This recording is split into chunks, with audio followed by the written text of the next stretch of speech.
in Chiwafu, Kansanga with Mr and Mrs Kiganda. You'll see it's a change from our regular approach, which is all usually Zoom, and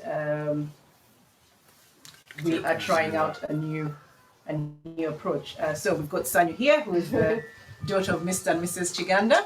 So again, apologies for the late start. Good morning, everyone, and welcome to the 6th episode of Pearls of Wisdom.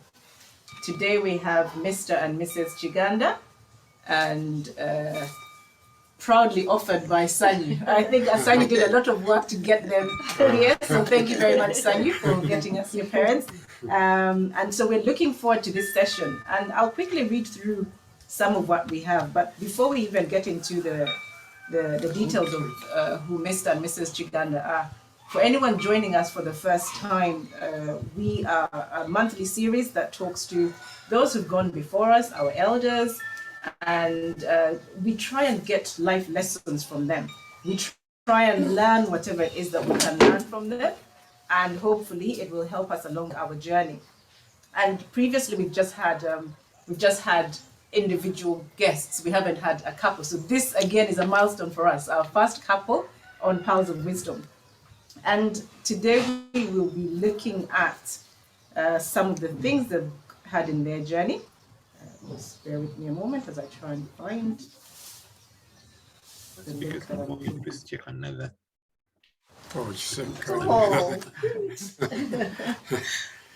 People that we know. Yes, it's really good to see them. And in case anyone does drop off, or we know we're expecting a few people to join. In case people do drop off, we will be running a link on YouTube as well, so I'll be monitoring the numbers. If that gets really high, we'll do a direct into YouTube. So bear with me, please, as I get my mini bio up about what we're going to be doing today. So we are talking to Mr and Mrs Kiganda. They're celebrating 50 years of marriage, so that is really going to be one of the themes for discussion today. And I've very jokingly said on our chats, the picture that we shared on the flyer is Mr and Mrs Kiganda with wide smiles. So 50 years and they're still smiling, and it's not open combat there. It's something to be really, really thankful for. And we want to learn about what has helped you go along this journey and kept you smiling even after 50 years. So Mrs Kiganda has got an early years background in a home with hearing impaired siblings, so we'll be talking a little bit about that. One of the things that we also talked about on the flyer is that there's a Gayaza connection, and we've seen that in our year group as well. There's a Gayaza connection, so yes, the trailblazers. So Claire, if you're listening, you hear your trailblazers. And then again about courting and the milestones in marriage. Again, I think many of the younger generations might not even know the word courting. What is it? It's something from days gone by, but actually a very valuable and good way to go about identifying and getting to a point to marry a person. And then raising family and employment, so juggling, we have struggles with that, so we have that on the cards for discussion.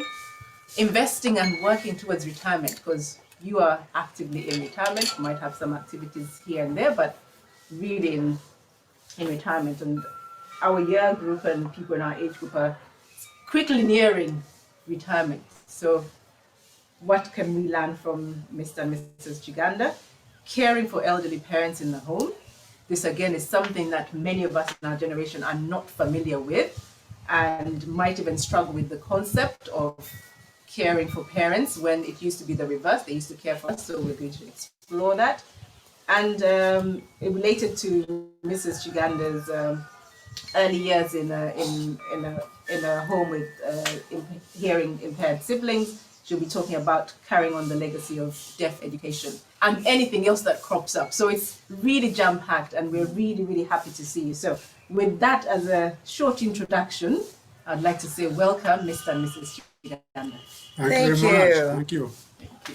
It's lovely to be here. It is lovely to be on. I speak personally. It's the first time I've been here. It's a beautiful home. We're sitting in a very peaceful and serene environment. Oh, thank you I very wish much. we had all day to just sit and enjoy the flowers and everything, but it's beautiful. So thank you very much. Okay, so we'll start with a few opening questions. To tell us, we usually start with childhood. Yeah. And I think we might have some rules of the game to go with. Who will go first? Whether you already Ladies first. Brilliant. So if you could tell us a little bit about your childhood, and we'll take it from there. And it's really an open conversation. Yeah. Ignore the people on the screen. And I think I might move my screen slightly so it's facing you, and the viewers don't look like I'm ignoring them. So we'll try to do that. But if at any point, please, you can't hear us, please do let us know, and we will try and adjust. Yes, I think that will be better. Okay, so. Yes, I consider my childhood influenced by two main trends. Yes. Which I think have contributed to what I've become in life. First of all, I had parents who were employed in education and were posted in different parts of the country of Uganda.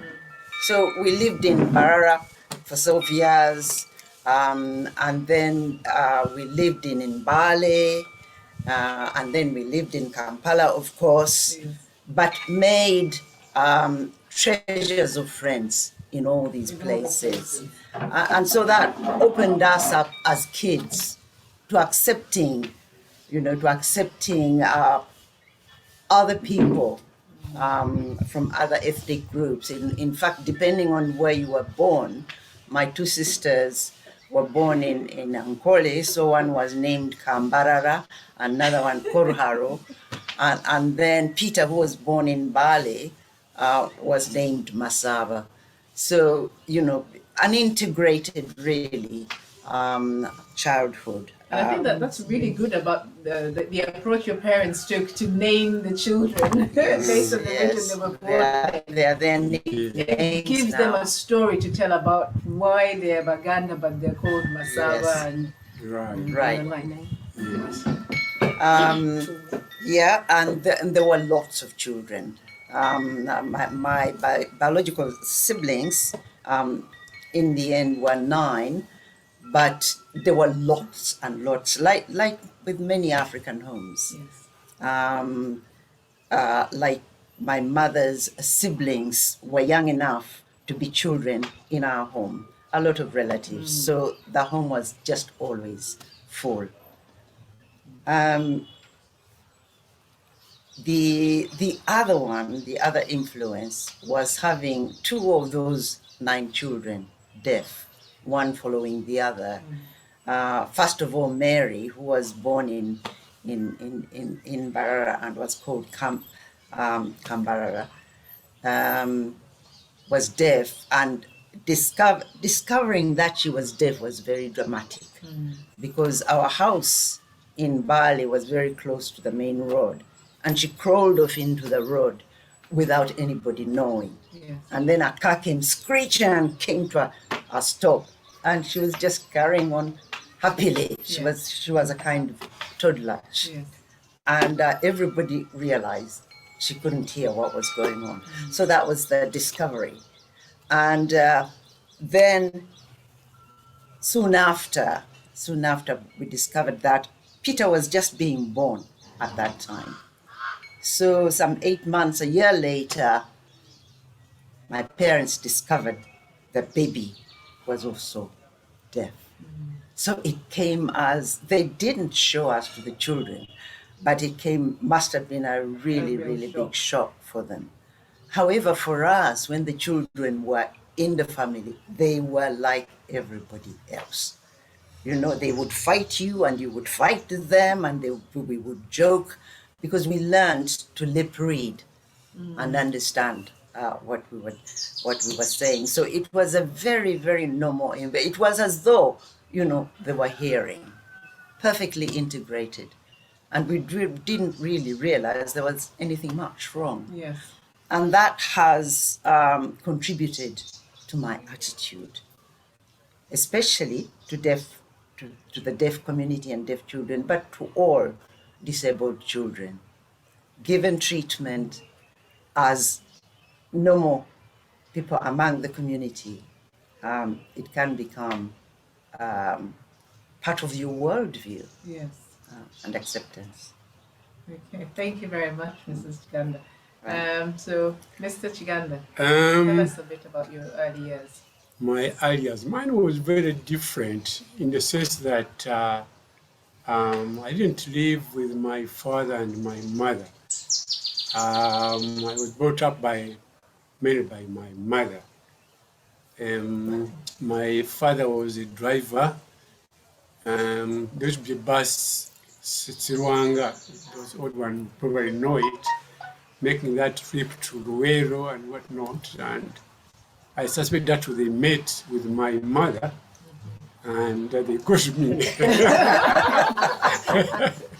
So I used to see my dad once in a while, but living with my mother. There are two of my elder sisters, but even then they were not always with us. So sometimes I see young people driving, what this one from the vehicle, from bicycle, the wheel. The wheel. Yes. And I used to do that. Yes. I can see myself in the most same way as I did down in Isangu. Yes. Is on the road from at the road going to Nakaseke from this one in the rural area. Yes. And really, I got to understand real issues when I started going to school. And I started in katika MSDA school, again near Wobblaze. Yes. And I used to walk from where we are staying in Bukuru about 3 to 4 or 5 miles, and it was hard. So soon after, my mom bought a bicycle, and I would be carried by somebody to the school, a bicycle. That much I remember very much. Until I was big enough to ride under the Lukai. under the Rukai, you see, under the Rukai. Yeah. So it was on and off like that one. And yes, that was my life in the village. Typical people as you see them there, and trying to do your way through life. It wasn't all that easy, and sometimes I wonder how I came to be where I am. But when I see other young boys in a similar condition, that one can be even the president of this country while he's still there. So you never know how your path goes you to where eventually you land. Yes. Effectively, it's like what you're saying is, whatever your beginnings are, you can still make Exactly, it. Yeah. yes. And I think we hear this a lot from our parents, that they look back at where they came and where they are, You're and right. they don't really, Exactly. they could never have made that connection when they were young. Right. Exactly the same with me, really. Yes. Yes. I'll just put in a question here which has popped into my mind. It's completely off the script. Yeah. How old were you when you first wore shoes? Well, then I was in Kampala. You see, that's when I was in P6 or P7. I came to Kampala when I was in P6. I remember on Kampala Road where we got, and it was quite big. And a saw which is quite big. That was about 13 years or 14 years old. About that time when I started putting on shoes. Yes. But otherwise, as I said, walking from where I was staying in Bukuru, you have to know how to maneuver the stones as you walk to school. Yes. And that's very early in the morning.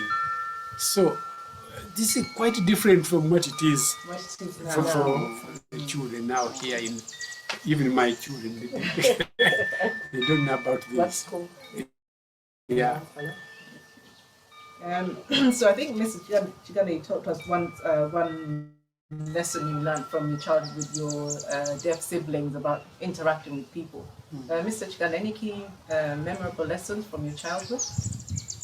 Interacting with their people. No, any memorable lessons you can remember from Yes. you've taken with you. Yes. And if Some he people- doesn't narrate this one, I'll narrate it for him. Good. Teamwork. Because my mother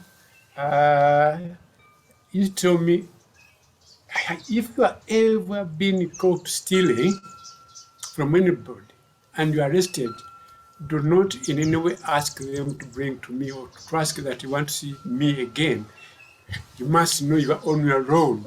So I grew up knowing that stealing, if I did it, I would lose my communication with somebody that I really loved Yes. and valued.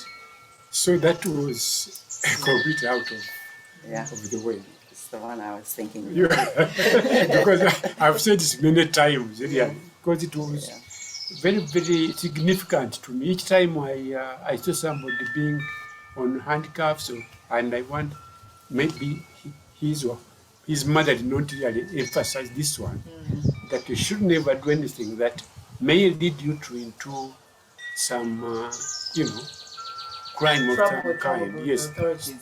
So anything. In fact, when I see this kind of corruption, if I can jump later on, I feel that the society has greatly changed from some of us the way we are brought up, even with our not educated people, but the kind of values that they had. Yes. Stealing was out of the way. I haven't stolen anything since then.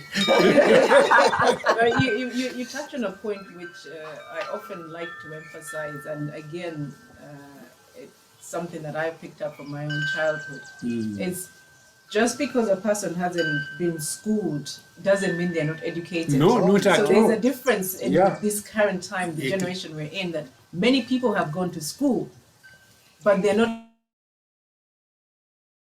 educated. Right. And they'll do things that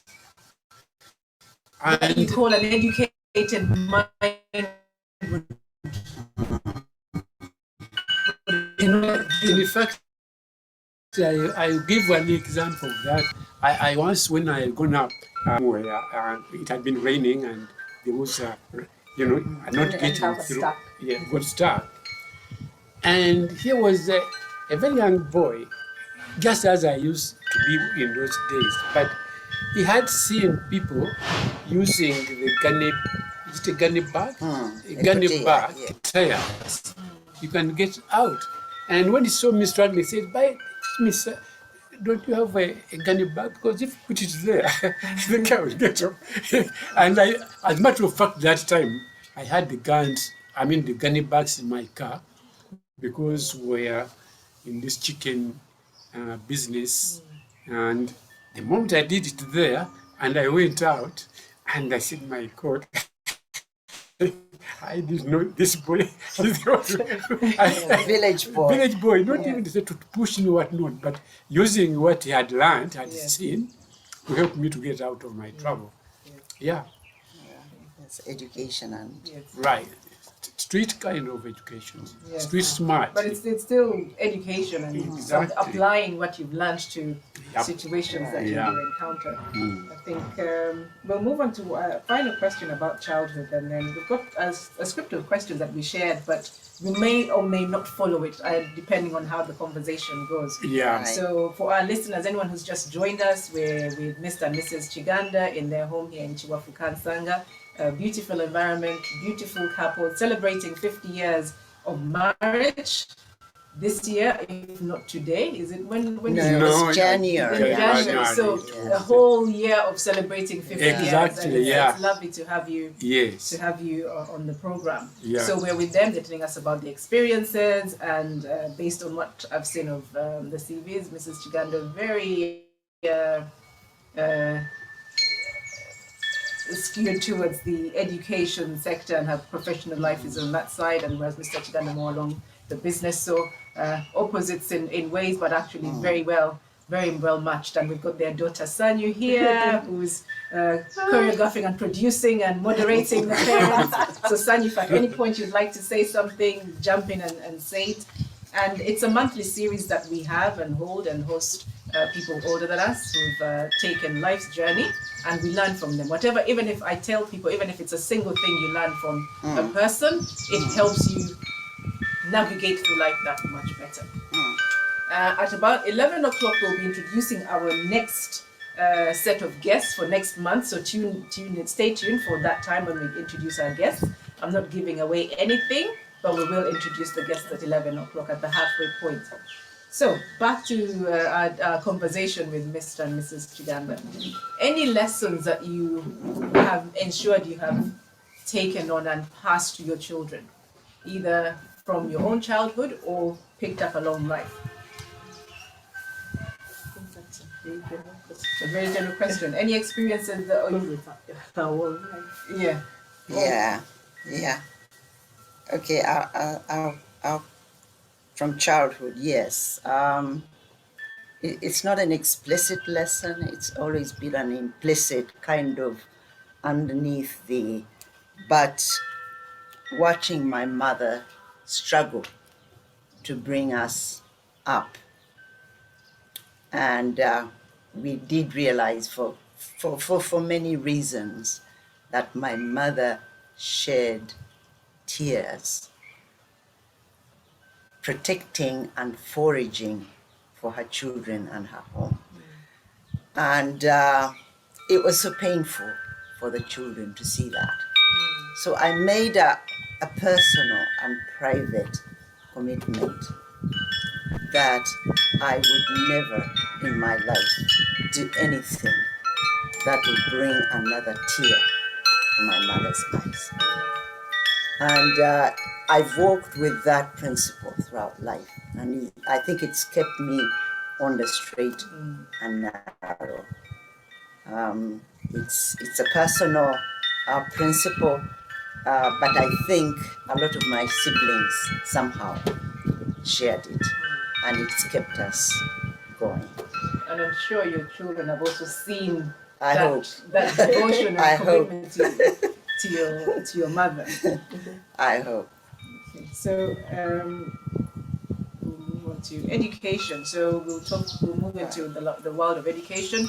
We know you've mentioned your mother. We know she's a Gayaza girl, old Gayaza girl, and Mrs. Kiganda is definitely an old Gayaza girl, and so is the daughter Sanyu. So anyone who didn't know this, we're in the world of Gayaza and a spot of Mwiri, because right now the Gayaza is the majority in this. Right. But so Mwiri Gayaza, tell us about. For generations, sometime we celebrated, wasn't it? Yeah. Yes, for generations. Yeah. Gayaza, yes. Right, in this home. So tell us about your time through education in Gayaza and Mwiri respectively. Okay, Gayaza was almost second home to me. I went from Mengo Girls Primary School just at the beginning of P4 and joined Gayaza Junior School. And I stayed there from P4 through the junior school, because that was the system then, and into the senior school, a total of 10 years as a student in Gayaza. And then stayed on for a year and taught some students at a very vibrant class that I taught in that year that I remember. And it was an amazing class. People thought they were wild, but they were just so brilliant. In there, I'll give an example, Dr. Mwazi, Judge Julia Septine, they were in that my They were in S1 that class that I took over, and we bonded. We Yes. bonded so much. Then I went to college, came back, did education, and came back to teach at Gayaza before I moved into other areas in the Ministry of Education. So a huge part of my life was spent in Gayaza. As a student, As a student, teacher, as a teacher, yes. parent, and, Yeah. and a devoted old girl. Because I remember seeing you whilst we were there, and I'm still there. As far as devotion goes, I'm still there. and that's lovely to see. Because Yeah. it's Yes. something that it's very inspiring. Because some of I recently started doing some voluntary work at Gayaza as well, but most of it is inspired by seeing parents like you and I know Eva Nabagesra's mom and other old girls who are parents coming in. Yeah. And I thought, okay, this is how you keep connected to Yes. the school that Yes. helped make you who you are. Yeah. So it's very inspiring. Yeah. Mr. Kiganda, Mwiri. Yes, Mwiri, before I get there, let me go back to my home in Bukolwa. Because at home, digging was one of those things that you couldn't play about it with it. But one day when we were in the field digging, people came from next village shouting, "Ayo, muri manga kabaka bamkutte." This was in 1953. And so my mother said, "What's this? Bamkutte?" Off we left the garden and went home. And I started wondering, who is this man that was arrested and could not dig today? Having, as it were, the Kabaka. Because for that particular Free you. yes, from the garden, from there. So,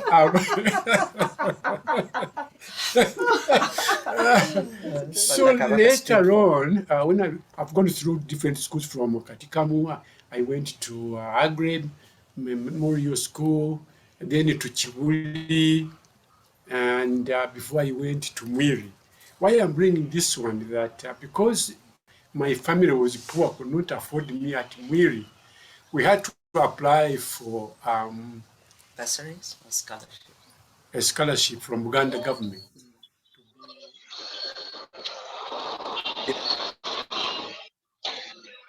Yeah, I paid for my school fees. I think somebody From Kansanga. from Kasanga is on, yeah.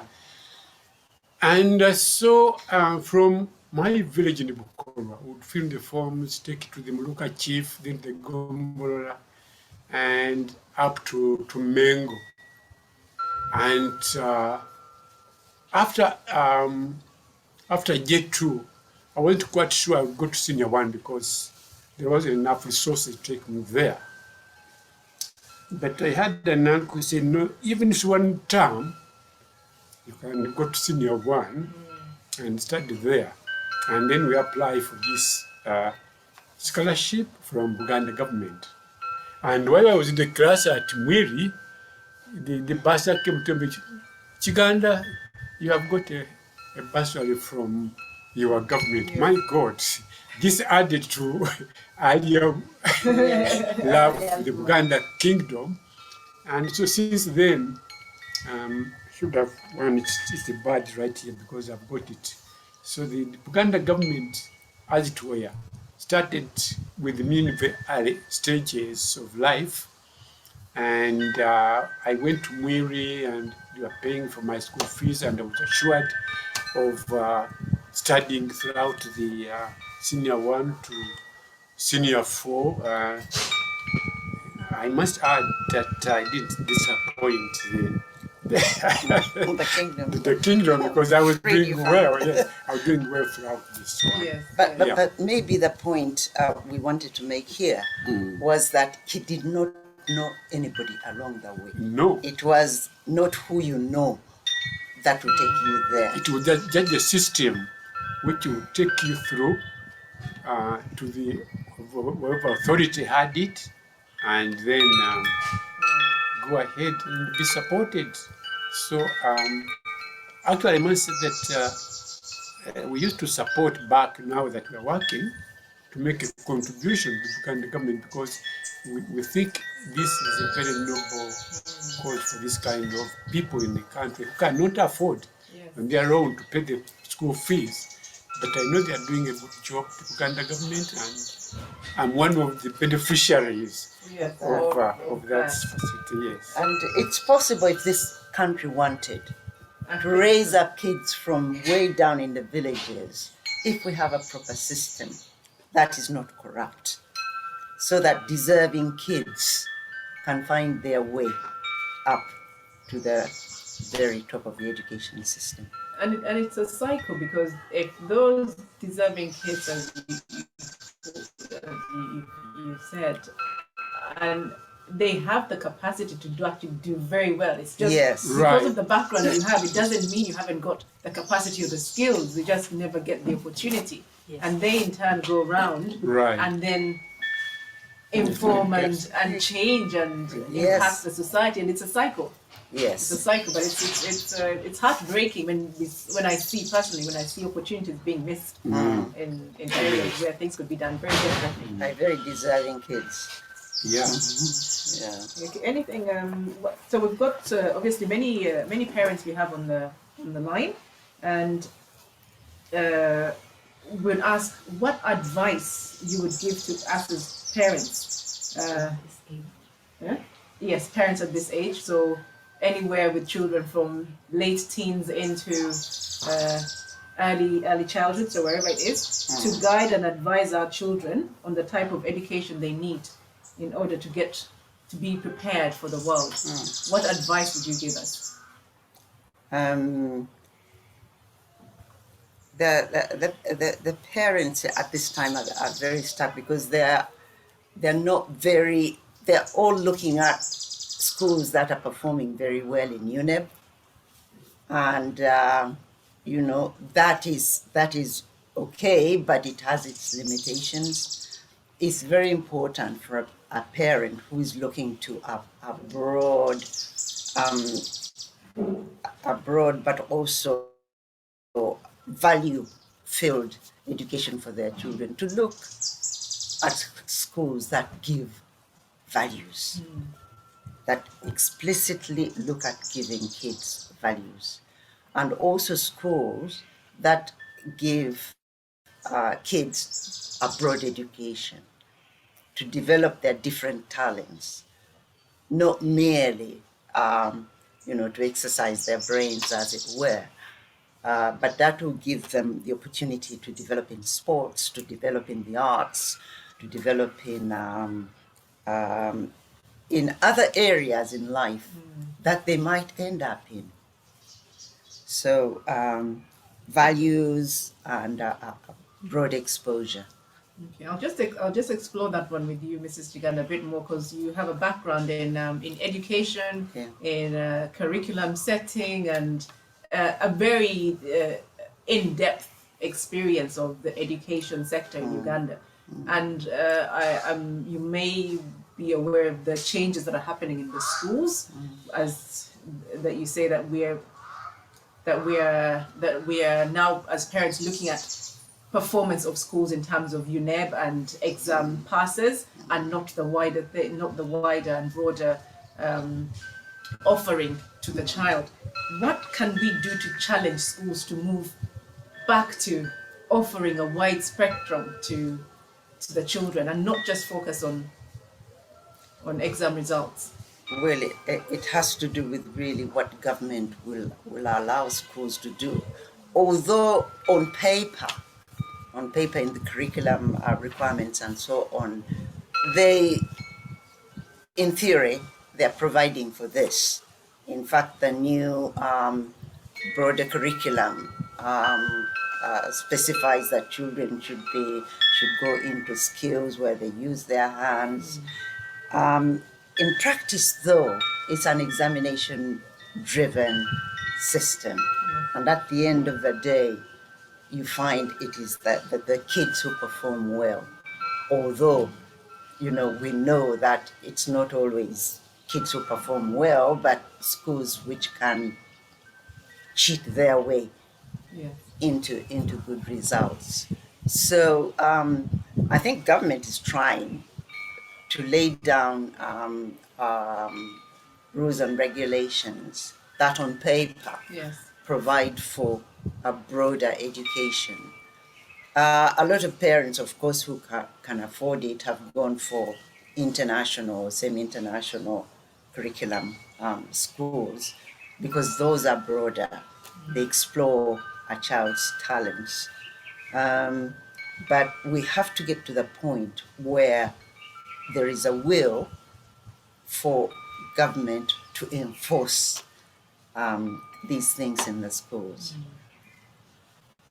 On paper, it looks On beautiful, paper it's there, but in practice, it's not. And perhaps it's a question out there to parents listening or carers and guardians. Maybe if government is dragging its heels in implementing what is on paper, parents can start to rise up and influence the choices the school heads make. Yeah. It's a question out there. I don't know the right answer, but I'm just throwing out there for us to think about. Right. Through parents teachers associations, they can do that. But again, PTAs are also known to push for the results, making children go to bed so late and rise up so early in the morning because they have to get the marks. But I think the other role that parents can rightly play is to have programs during the holidays for the kids to catch up in other areas. So consciously creating that collectively as parents and also individual homes. Make sure, you know, they get a sport that they can, or a music experience or a writing experience. Okay, thank you. Mr. Kiganda, any advice you give parents raising children in this day and When age? it comes to education, this home.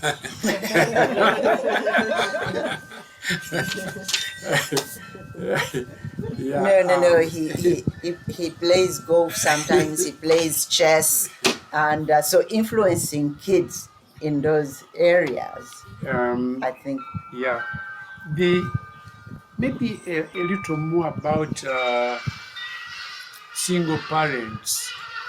Single parents need to understand the children a little more than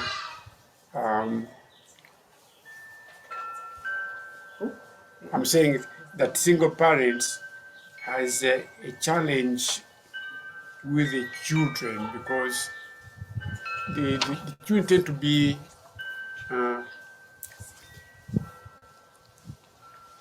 kind of moody. Yes. And therefore they need to be listened to.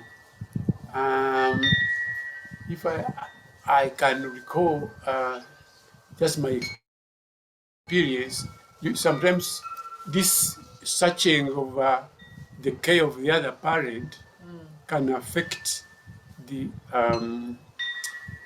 education of the child. And therefore, whoever is a single parent need to listen and really care for that child a little more than I think those who have had both parents around. They go to this one or the other one to check on this or the other one, and so they are loved from both ends. But with a single parent, the situation, from my experience, is rather different and very difficult. The child can be very difficult to the parent. Yes. And if the parent is not very tactful, the child can drop out of the school even before when it should have. And so I think there is some study required along that line for people to see how to help them before they come to be yes, this is myself. Yes. The parents are there. If this one is not there, this one is there, but to myself, Yes. I am myself. Yes, yes. Yeah. So I think Especially recognizing that many more kids Yes. are growing up under a single Single parent parent, yes. for one reason or another. and it's changed. The dynamics have changed so much in family structures Yes. over the years. Right. But it's a good point that you make, Mr. Kiganda, about emotional needs of children Desire in and searching. single parent homes. Yes. And the parent has got to be more conscious about offering that support Yes. that will allow the child to develop the full potential.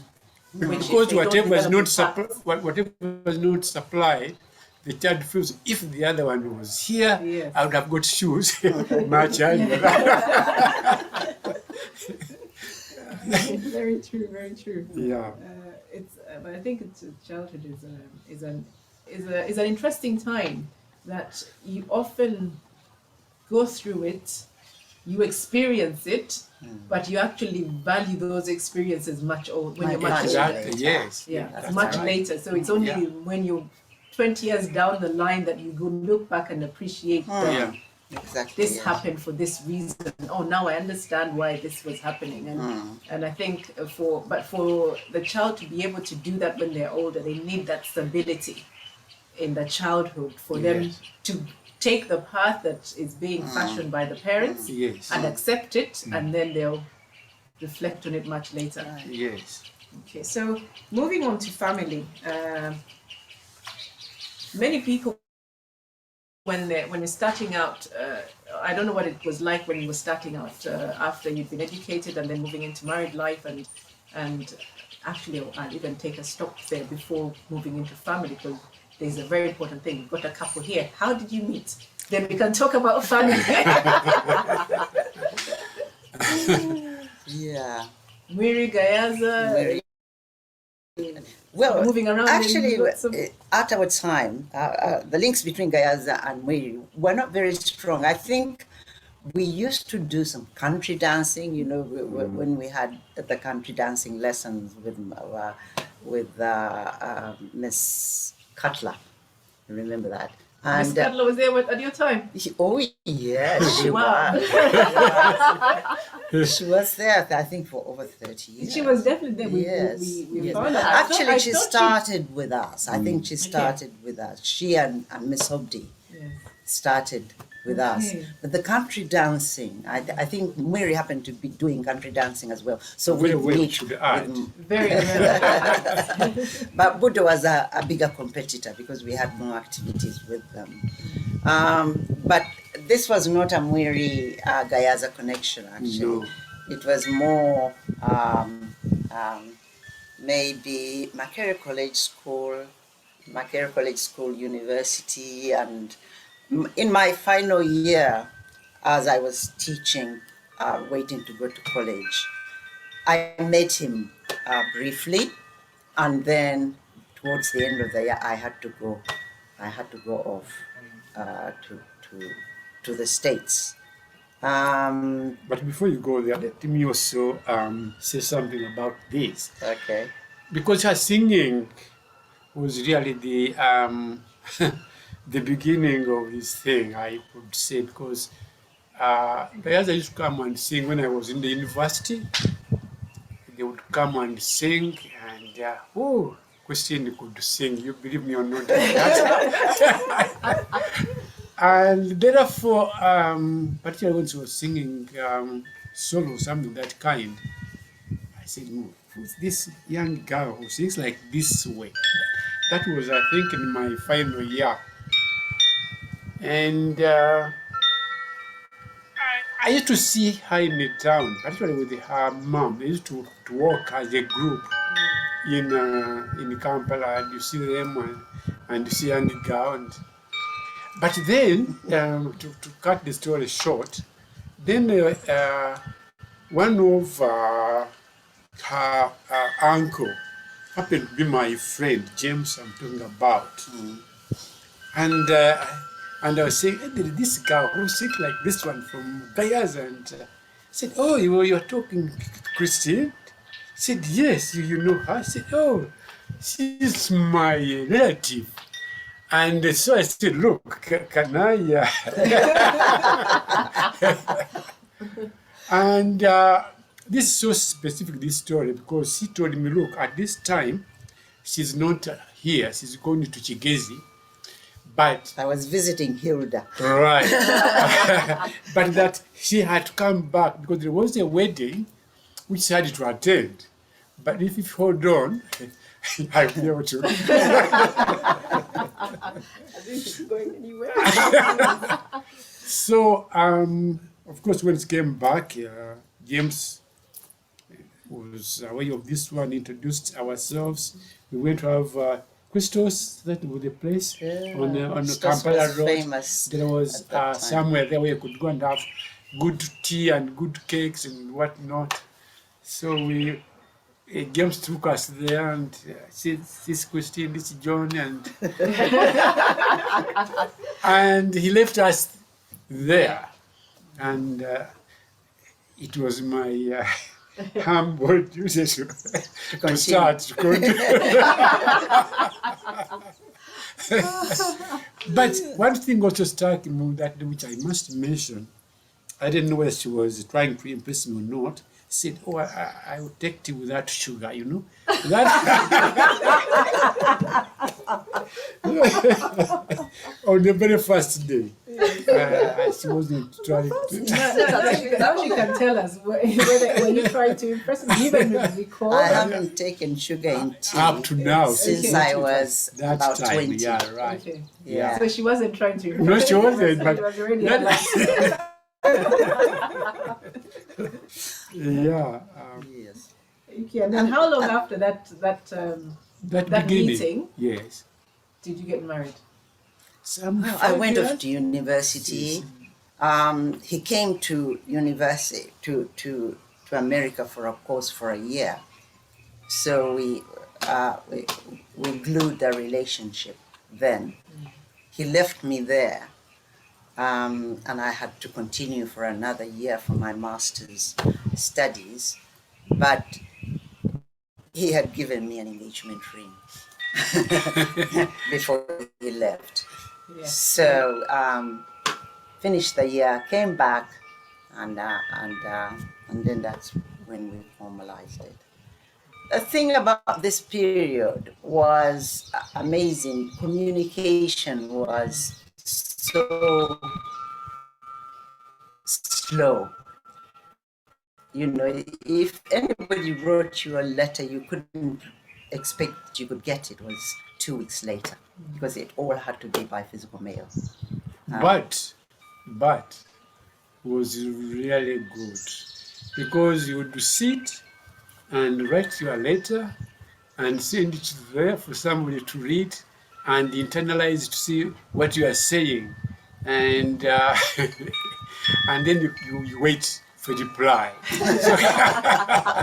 Some I 2 mean 3 weeks back. no, this was even not the case, because I will write and some months will pass without any letter coming.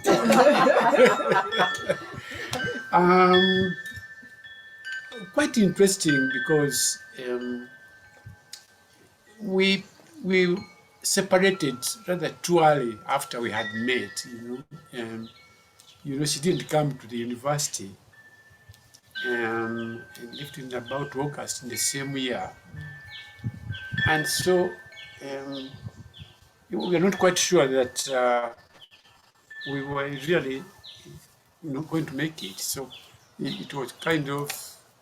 It was not a commitment. No, it wasn't It a wasn't. commitment. We weren't committed. And that's what I'm saying. These letters of writing at that time was very sweet, because you would say, look, this has a written letter. Does mean she's serious? And you have a whole month to think about whether she's serious or not. And I must mention that she was very good at writing, writing very good English Well, that was my letters. profession. And So- and I knew I couldn't beat that one, so I would rather reply in Uganda.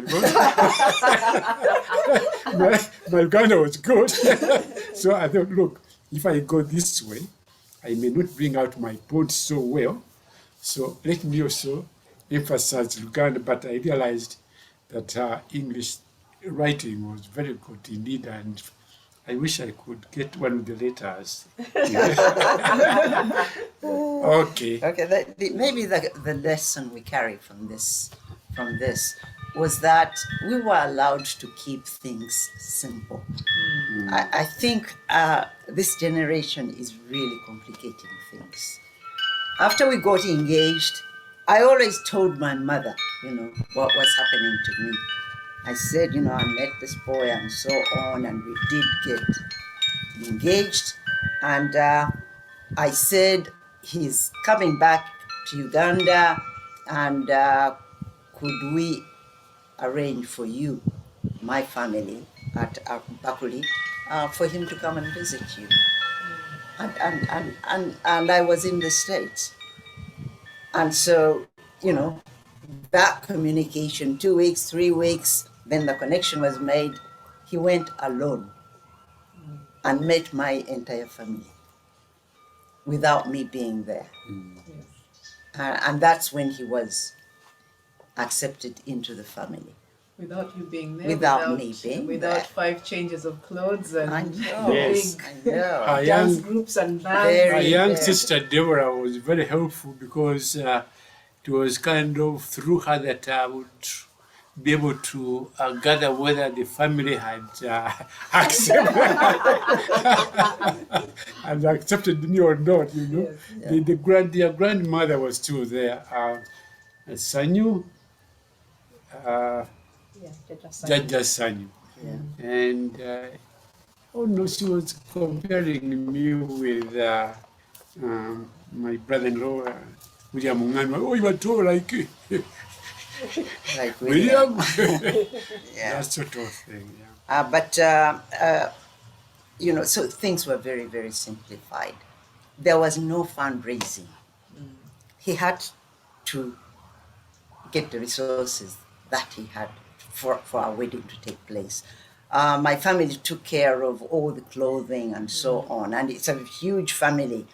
All my relatives wanted me to take a child as a bridesmaid, so we chose one from each family, and they had to dress They dress their own the child.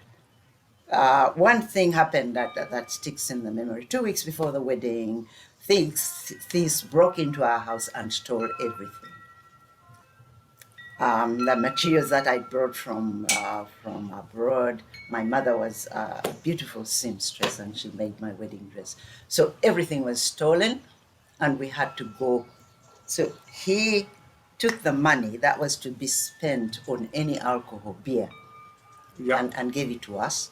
We bought more clothing. My mother sewed day and night for another wedding gown, and all the bridesmaids.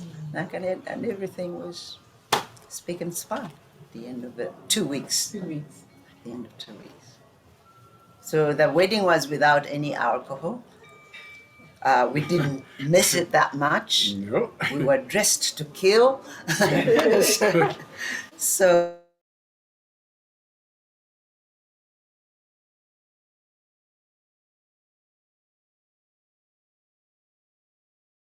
things were really made simple. Not much resources to get married. And And it's really too high for couples wanting to get married, Right. that it almost becomes impossible Yeah. for them to get married. And without the commitment of marriage, then all things are open to happening because no one feels really committed. So I'm going to paraphrase your words that you're encouraging people to keep it simple keep it Indeed, simple yeah. within their means. and within the means. Keep Within it the simple means. and They don't within have the to be means. pressured, to spend all their resources. And I think that's a call that's got to go out to parents as well, because oftentimes it's also pushed from the parents. We want a wedding that has X number of people, 100, 200, 1,000. Yeah. So it's a call out for those people. Yeah. Okay, so we'll take a pause now because we are expecting to introduce our Next. next month's guests. If I could just get a check, if you could send me a message. I can't see the guest name. Okay, so we'll give them a few moments. Please do send me a text and let me know what. Let me know what name you're signed in as. We'd like to make sure we introduce you properly. I'm not mentioning who the guest is, but please do let me know. I cannot see you signed up. Maybe you're using a different name. But as we're waiting for that confirmation that our guest for next month tuned in and ready to be introduced, I will just go through the messages that have come through the chat, and really they're going out to you. So we have a message here from Hilda. Happy 50th anniversary to my dear friends Christine and Joan. And then from Joe Chitimbo, happy 50th anniversary, mommy and daddy, with two big smiles. Thank you. Charles Mulekwa, fab couple, he is looking regal and she is looking pearly. I must add to this, I don't know whether you can catch it on the video, they've got matching outfits. The trim from one, the boutonniere from one is the same fabric as Mrs. Kiganda, so it's well coordinated. 50 years on. So any of the married couples there, we have a Mwiri Gaza connection. Claire, I'm calling out to you. I'm hoping that in your next outing, you and Mr. Ruheza will be coordinated nicely. Those are the ones that we've got. Cara, if you could just confirm. Okay. Okay, Cara, we've got. Okay, I'm just scrolling through my messages. Okay, hi, so Sophie. yes, we've got. Thank you. So we'll introduce the next guests. We've got David's iPad. Please do activate your. Oh yeah, we've got a hand showing. Activate your video so we can see you. Okay. Oh wow. Spitting image. Carol, you're a spitting image of dad. Okay, so. Okay, so. Turn off the video, man.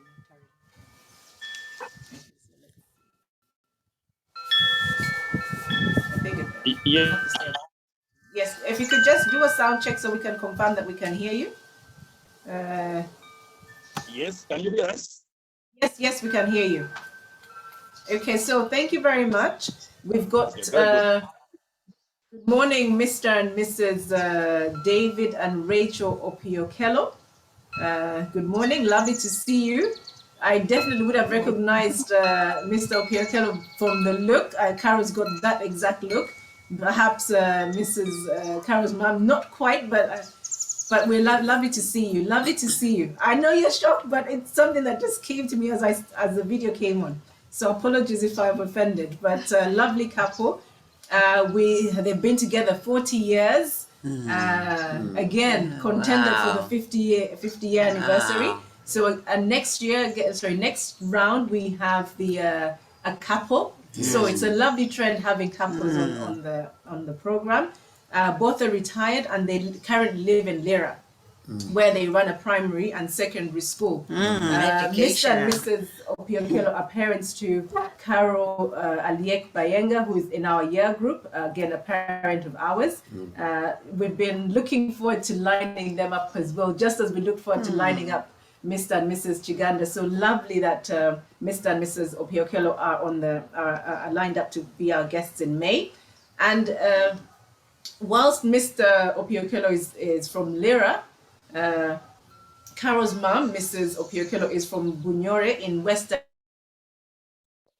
Kenya. So she migrated for love, so to speak.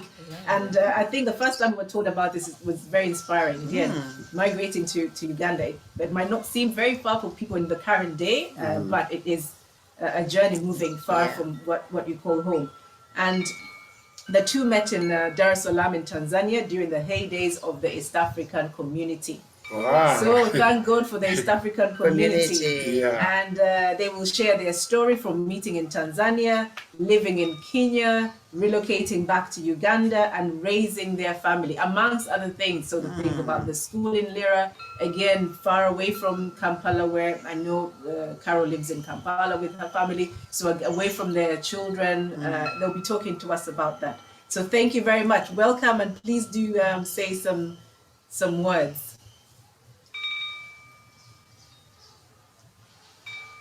Thank you very much, moderator. Good morning.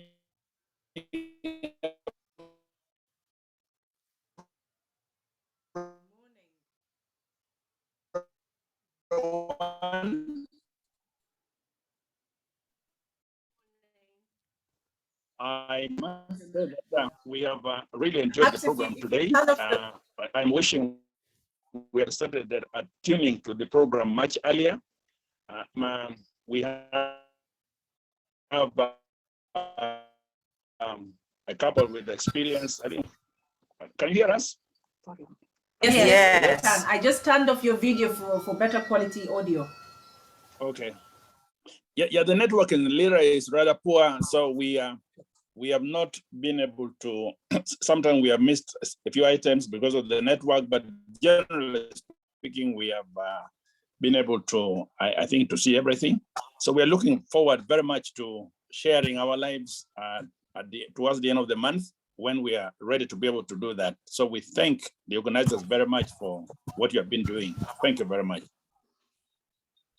Thank you very much. Thank you. Mrs. Sophia Kibirige, any words for us today before your full outing next month? Thank you very much, moderator. You are doing a great job. I said, wow, she should be working with the NTV. We are enjoying. We are enjoying. We have enjoyed the Kigandas. We are laughing as they are sharing. And it's a very entertaining and educative messages that we are getting. We met in Tanzania, in Arusha, not Dar es Salaam. Oh, in Arusha. Sorry, Arusha was the city. Yeah. And I'm not from Bunyore, I'm from Maragori. I went to Bunyore Girls to School, but I'm from Maragori. Anyway, we shall share more next time. Let us continue to enjoy the Kigandas. We love all of you and nice sharing with you. Bye. Looking forward to you much. next month. Thank you very much, Mr. and Mrs. Sophia Kibirige. We look forward to sitting with you next month.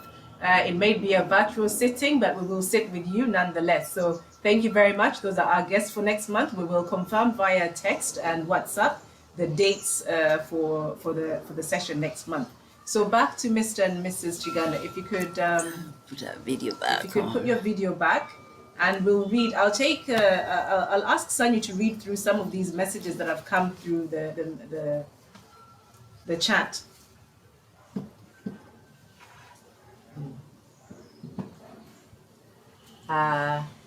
Beverly, what a power couple, true meaning. Livia, their love story is beautiful. Elizabeth, Kutesa Mugumya, congratulations to the lovely couple. Christine Chaze, you look so happy together, keep it up. Christine. Auntie Hilda, wow, going above the challenges.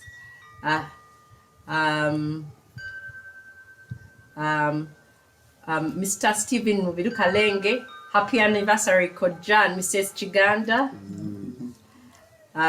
Uncle Paul Seka, the Kigandas are true role models. We always look up to them. Paul and Debbie's mom's sister. Okay. Akusa, thank you, Mr. and Mrs. Kiganda. Your story is so relatable and inspiring. The lessons we are learning are numerous, and we pray for similar stories in our lives. Thank you, so everybody. It's very, very lovely messages. They're lovely messages. Thank you. Do keep them coming through the chat. We will have an open Q&A later on where you will be able to put your questions to Mr. and Mrs. Kiganda. We would like for you to turn on your the video is on. Oh, yeah, we've turned it back on. Okay, so I'll just get you back on. Apologies, we're trying to figure out some of this technology. seem to be pros at it. Okay, so we've read the messages. We've talked about your courtship, and one of the things that we left with was keep it simple for young couples looking to get married. Keep it simple, and really that's the message. But it's sometimes very challenging, and many people will agree to this. It's challenging to keep things simple, and some people have options of foreign weddings where they'll go just them couple and maybe two friends and Right. adjust it and then come back. That's their version of keeping it simple. But if it stays in the country, Yeah. it gets out of hand. But it's But something that also the too many series of events that are made public that should be private. yes, The Kuchala should be very, Yes. very private and small. It made it a big do. The Kwanjula becomes another wedding. It's terrible for young people who don't have the resources. and I think then it makes it difficult for that young couple to start a life because you start off heavily indebted. Indebted, yes. Indebted, yes. I remember Yeah. a story from my parents, which my mom would tell us, and my father never told the story because I think by the time he passed away, we weren't at the age where I would appreciate it. But my mom did say, the Kiganda bride gift. Right. And my father came along, a particular suitor had come along for my mom who was wealthier, and she turned him down. And then my dad came along and he went, and the bride gift and bride price that my grandfather asked, he couldn't fully afford. So he took my mom on a loan, effectively. Yeah. Yes. And then she would yes. jokingly say, or her dad would tell her, now you brought us this one, who's even taking you on a loan? Who could have paid in the full bride price? True love. But Yeah. but it was, even Yeah. then, my grandfather accepted it, that Yeah. he's of less means than the other one, Yeah. but he accepted it. It Yeah. was just something that came up, I think, in joking conversation. That Yes. Tona Yes. tumala hiyo. By the way, also the point from there is let somebody take somebody that he or she really likes rather than who has got the goods, who has got the money, but is not really the right fit for that particular Yes, couple. yes. Very important to take somebody that appeals to you. So we'll move on to family, and we've gone through the journey: education, meeting, courtship, marriage, family. Tell us something about how you've raised your own family. The decisions around challenging decision, mostly for the women, becomes later. Do you juggle both? Tell us your experience. Well, we'd done most of the education, the basics that we needed. And so we were ready to have family immediately we got married. I think we knew what we wanted. We knew how big a family we wanted. But our of young married people at that time, married, educated people, we considered ourselves fairly well educated, at the top of the professional, because he was at that time, he'd got his qualification in ballistics in the United States, and he was I had replaced the government ballistic expert, and Was I was a big European. man in the government. in the government, and I had my master's, and I was teaching, partly lecturing in Makerere. So we considered ourselves nearly at the top of the professional, echelon. We got married. We had these plans, and suddenly the switch over from Boti to Amin, we came from that top of the pile to the very bottom of the pile, because the Mafuta Minjis took over, and we found we were completely stuck. Could you just take a moment to explain who Mafuta Minjis are? The 'Cause there Mafuta might be a Minjis. generation of people Yes, who the Mafuta don't Minjis appreciate were this. the businessmen who became very rich within a very, very short time because they acquired the assets assets of of the the Indians who had okay. been expelled from the country in January 1972. Oh, sorry, this 72. Just like that. Just like that. You go and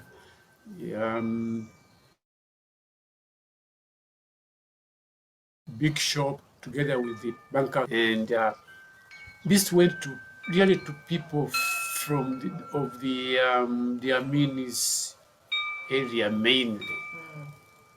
And so just didn't know what to do with what had been given to them. So if there was anybody saying, I need some money and I'm going to get married, he would come and say, how much do you want? Because I can afford to finance your wedding. And that's what they have called mafuta minji. Even if I don't know you, but somebody can bring one to your meetings, you will be able to finance your wedding. So they are really and that's where the tradition of fundraising for weddings started. Yes. Otherwise, people were responsible for their own. Yes. But at that time, they would bring these mafuta minjis to the meetings, and they would bid, and some of them bid high and not pay. Others bid and, took care of.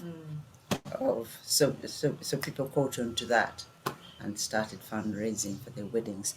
But we came so low because the commodities for everyday use in that became very, very scarce. The money became very scarce. We came to a point where we could not, neither could we find the soap that we needed. No, did we really have that money? So we came that low. And one point we always remember is my mother, who was running the deaf school and somehow had a connection where they would provide, some provisions. Gave us allocated. Having yes. a deaf school would be allocated. The government would allocate, say, a box of soap or so to take to the school. So she gave us half a bar of soap to wash our babies' nappies, because we couldn't get that low, and it was a big shock, but we knew we had it in us. So we started rearing chickens, we started this and that, and in that experience, you'd go to people and say, could you please allocate me some, chicken feed and so on. And that's where John went to a colleague he had known. Who was it? You're talking about? Yeah, where you wanted to. This was a custodian in Livingstone when I was there. And now he was the Minister of Agriculture allocating the chicken feet. And here I was seated in the line waiting to go and see him. It was very demoralizing, really, And people even started wondering why going to school was really worthwhile. I remember one time a friend of mine, Dr. Ampero, saying, yes, even if now education is not paying, it is still better to go and have your education one day or another. It will be still useful. But there was a time when education appeared not to have any value in this country whatsoever.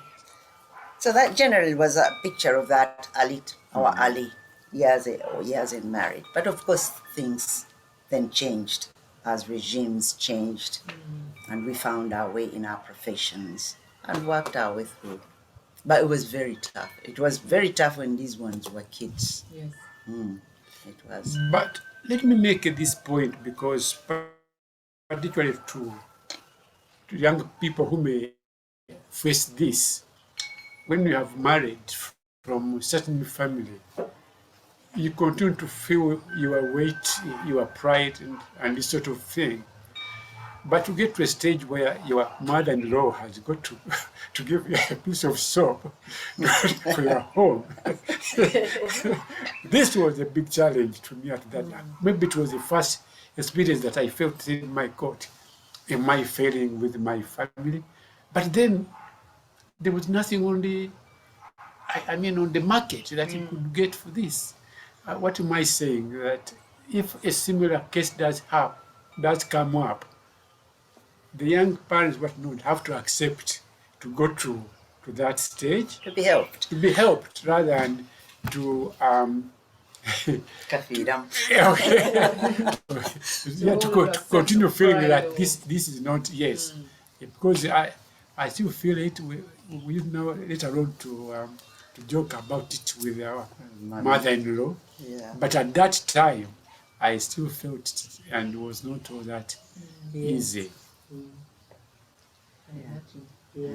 So then, well, I think that was a good time to take a detour into your professional lives. Tell us a little bit about what you did professionally or in your active work life, because sometimes profession might say, oh, I wasn't really in a professional job, but in your active work life, what did you do? And then how did you manage that alongside raising a family, the different stages of family life? After university and after a wedding, when the babies started coming, I continued in education, teaching in schools, in secondary schools, and then moved into teacher education at Chambogo, training teachers, and then moved from there to National Curriculum Development Center, where I spent most of the time developing curricula for English, language and literature, and also caretaking music and RE. Very, very exciting time. Maybe the crowning experience I could say out of that period was writing the English course for secondary schools with professionals like Associate Professor Mrs. Rodan Sivambi and Dr. now Akabwai, Stephen, and many other experienced ones. That was a success. Then I moved out of that and went to work for some international organizations, beginning with USAID. What was the trigger for that move from We, serving? we had gone into a period which was like a wasteland, when there were no resources whatsoever being given to institutions. So NCDC was like dead. You know, there was hardly even paper for you to write on. So after I personally kind of negotiated with a publishing house in UK, and they came on board officially through official channels, and we were able to make ourselves very busy writing this book. It took about a series of books, S1 to S4, about 4 years. At the end of that, I felt I wasn't really being developed myself, and I wasn't giving much more help. So when an opportunity opened up in USAID, I took it and went into education there. Very, very inspiring, very productive there. Spent 4.5 years there, and then moved into consulting with other organizations after that. One of which, I think before retirement, was working under University of Massachusetts for a program, again under USAID, in supporting Sudan set up their basic education, especially in teacher education. That was quite an adventure because it was wartime in Sudan. and we So travel. that's in recent years. Yeah, that was in the 80s, in the 90s. Sorry. No. Yes, 2000. No, it was 2003 to 2006 is the period I was there. It was work period because they gained independence in 2005. But you know, we would fly on MAF from here through Kenya, and then into Sudan. And there was no direct route, and there was a lot of rebel activity in between. But it was a very exciting time. I had to leave my family, so that, you know, goes to how did we manage family. Luckily at that time, they were all grown and in boarding schools, the older ones. So it was really the holiday time that we had to take care of it. I didn't stay permanently there. I'd work there for a month and then come home and then go back for 3 years. That's what happened. And he was our anchor because he was always there. I remember only one time when both of us had to be away, and they had somehow to manage on their own. I think it was for about 1 week. No, it was about a month. She can't remember. Of course she would remember. Yes, of But course. otherwise, also because we had a lot of relatives, so, you know, they would help. They could go to relatives for periods when we were not there.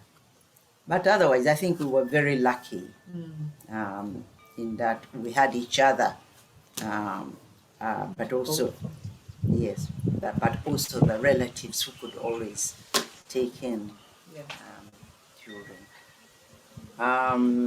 My career.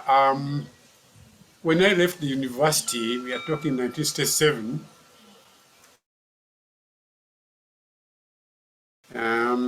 There was this project in the Ministry of Planning and Statistics. We were doing wholesale and retail research throughout the country. And I went to work with this German man, and I had to be part of the country which was doing any trade. And when we did this research, wherever we went, the traders were really Indians. It's even in small towns, the traders were Indians. That, as I said, this was 1967, that's the robotic time. So trying to see who's in the trade at that time. Okay. So I suspect that the coup we see had been programmed for some time, that even if it was aborted, maybe the time will come when the Indians here will be required to relocate back to Britain and India. That's why I'm bringing this one there. But after this project, of course, I left the statistics department and went to join the government chemist. Now, I must say that when you can do this or the other one, you see, as I think it's Mr. Stephen Wanga who talks of a fork in the road. You see, you are taking this road, and then you see there's also this one, and which one Which one do you take? Which one do you take? Without knowing what's at the end of What's the end of Exactly. it? Exactly. Exactly. And so that's what happened, that I changed from the statistics department and went to government chemist. Of course, you go to interview and whatnot, and you ask and they promise if you come, we'll do this and the other one. And I did find at that particular time that the government chemist was offering more than what the statistics was giving, although I think they could also have given something of that kind. And so while I was with the government chemist, is that when I got the scholarship to go and study forensic sciences in the States. Of course, government chemist had different departments within itself, the documentation, the documentation department, toxicology, food and drugs, and this government, but it takes part. And the idea was to Africanize. So whether it was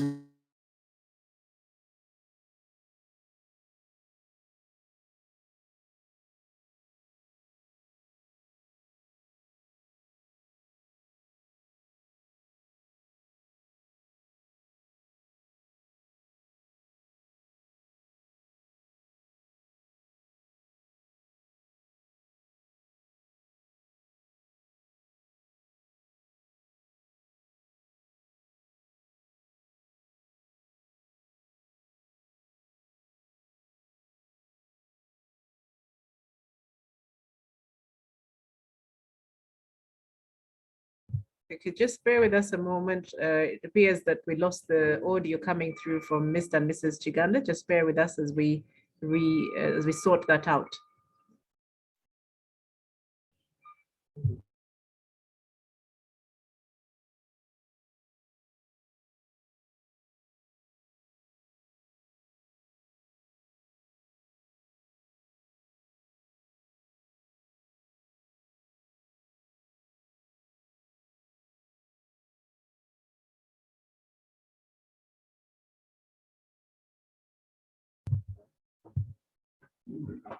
Okay, as we wait for this being sorted out, our guests, you're certainly very welcome to our Pearl 6 this month. We're with Mr. and Mrs. Kiganda, who have been telling us all about their journey from early years through to education and marriage, and we started the discussion around their careers and work life. But if you've got any questions for them, you may start typing them through the chat. We've got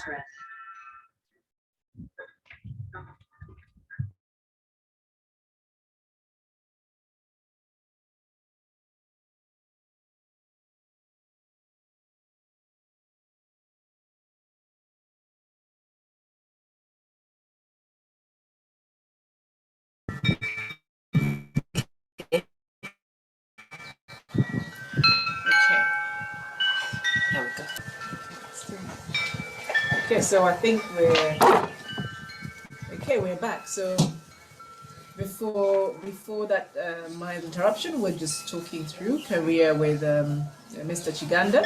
If you have any questions or comments, please do put them through the chat. It's very interesting for us reading them here, and I'm sure Mr. and Mrs. Kiganda would love to know what you think of what they're saying, where you've laughed, where you've thought, oh my God, what an experience. Please do share that. It's always interesting for us to participate in.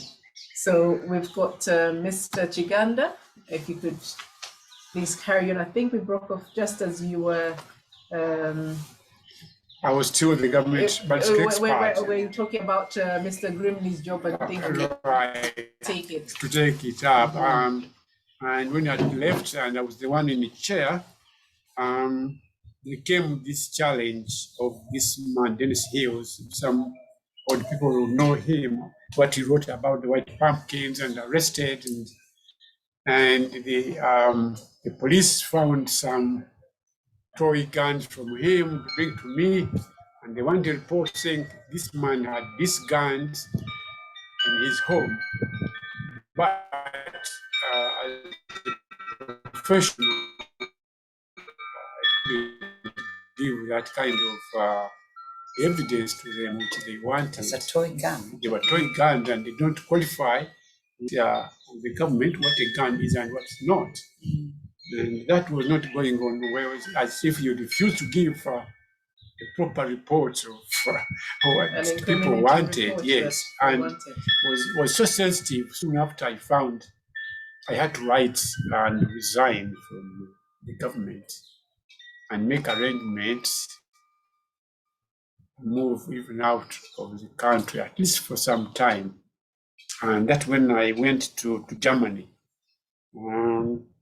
What I remember about that time, I used to check with my wife is where they had stopped paying me my account.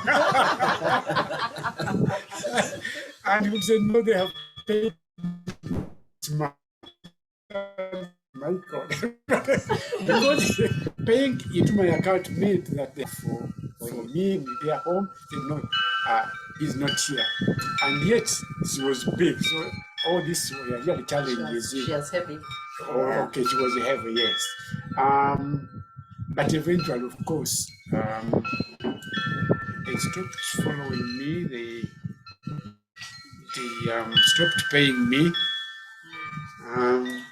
But in Germany, I went on to study the battery technology in a company called Sunshine Battery Manufacturing. And so this again was a change from what I was doing into another field. In the road, I think that is exactly what is coming to many people as you go along this line, you find.